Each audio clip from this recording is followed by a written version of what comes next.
ദൈവനാമത്തിന് മഹത്വമുണ്ടായിരിക്കട്ടെ. ഇന്ന് നോമ്പിൻ്റെ 3-ാമത്തെ ദിനം. ഇന്നത്തെ ചിന്തയ്ക്കും ധ്യാനത്തിനുമായി തിരഞ്ഞെടുത്തിരിക്കുന്ന വേദഭാഗം യാക്കോബ് എഴുതിയ ലേഖനം 1-ാം അധ്യായം 12 മുതൽ 20 വരെയുള്ളതായ വാക്യങ്ങൾ. Epistle of James chapter 1 verse 12-20. കാൽവറിയിലേക്കുള്ള യേശുവിൻ്റെ യാത്ര തന്നെക്കുറിച്ചുള്ള ദൈവിക ഉദ്ദേശങ്ങളുടെ പൂർത്തീകരണത്തിനും യഥാർത്ഥ മഹത്വീകരണത്തിനും വേണ്ടിയിട്ടുള്ളതായിരുന്നു. അത് തടസ്സപ്പെടുത്തുവാൻ ശ്രമിച്ച പ്രലോഭനങ്ങളെയും യേശു അതിജീവിച്ചതായി നാം സുവിശേഷ ഭാഗങ്ങളിൽ വായിക്കുന്നുണ്ട്. ഇന്നത്തെ വേദഭാഗം പരീക്ഷകൾ അതിജീവിക്കുന്നതിനെ പറ്റി സംസാരിക്കുന്നു. കൊള്ളാവുന്നവനായി തെളിയുവാനാണ് ഒരുവൻ പരീക്ഷിക്കപ്പെടുന്നത്. ദൈവം പരീക്ഷിക്കപ്പെടുന്നവനോ പരീക്ഷിക്കുന്നവനോ അല്ല. ദൈവത്തിൽ വിശുദ്ധി മാത്രമേയുള്ളൂ. തിന്മയുടെ ഒരംശം പോലും ദൈവത്തിൽ ഇല്ലാത്തതിനാൽ പിശാചിന് അവിടെ ഒരിടം ഇല്ല. പൂർണ്ണ മനുഷ്യത്വത്തിലേക്ക് യാത്ര ചെയ്യുവാൻ പൈശാചിക മോഹങ്ങളെ പ്രതിരോധിക്കേണ്ടതായിട്ടുണ്ട്. നോമ്പുകാലചര്യകൾ അതിനുള്ള ആത്മാർത്ഥമായ പരിശ്രമത്തിൻ്റെതാണ്. നോമ്പുകാലചര്യകൾ വിമോചനം നൽകുന്ന ദൈവവചനത്തിൻ്റെ പാഥേയം നിരന്തരം ഭക്ഷിക്കുന്നത് തന്നെയാണ്. പ്രിയരെ, പ്രലോഭനങ്ങളെ അതിജീവിച്ച് ദൈവോദ്ദേശത്തിൽ തന്നെ നിലനിൽക്കുന്നവർ ഭാഗ്യമുള്ളവരാണ്.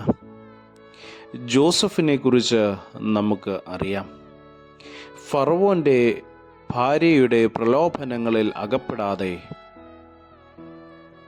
അതിൽ നിന്ന് ഒഴിഞ്ഞു മാറിയ ജോസഫ് പ്രലോഭനങ്ങളെ ദൈവത്തിൽ കൂടി അതിജീവിച്ചു. ശദ്രക്, മേശക്, അബേദ്നെഗോ എന്ന ബാലന്മാർ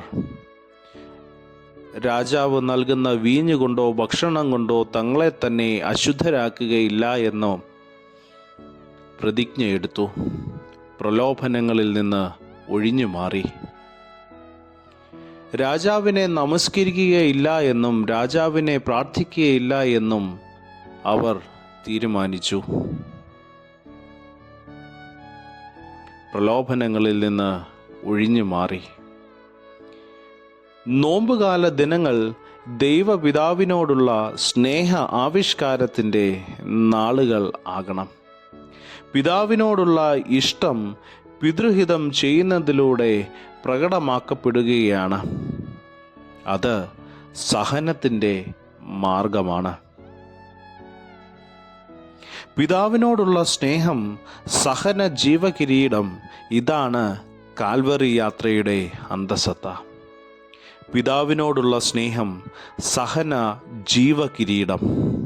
ഇതാണ് കാൽവറി യാത്രയുടെ അന്തസത്ത.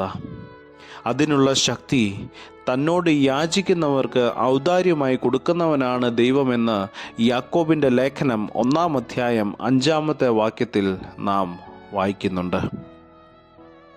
ഈ നോമ്പ് കാലങ്ങളിൽ വചനാധിഷ്ഠിതമായി ജീവിതം നയിക്കുവാൻ, വചനത്തിൽ വേരൂന്നി ജീവിക്കുവാൻ നമുക്ക് ഇടയായി തീരട്ടെ. അതിന് ദൈവം നമ്മെ സഹായിക്കട്ടെ. നമുക്ക് പ്രാർത്ഥിക്കാം. ദൈവമായ കർത്താവേ, നിന്റെ സ്വരൂപത്തിൽ മെനയപ്പെട്ട ഞങ്ങളിൽ നിന്ന് അവിടുത്തെ സാദൃശ്യം എടുത്തു കളയുവാൻ ശ്രമിക്കുന്ന പൈശാചിക വ്യാപാരങ്ങളെ ജീവിപ്പിക്കുന്ന ദൈവവചനത്താൽ തോൽപ്പിക്കുന്നതിന് ഞങ്ങൾക്ക് കൃപ തരണമേ. ദൈവവചനം എന്ന വാൾ ശരിയായി ഉപയോഗിക്കുവാൻ ഞങ്ങളെ പഠിപ്പിക്കണമേ.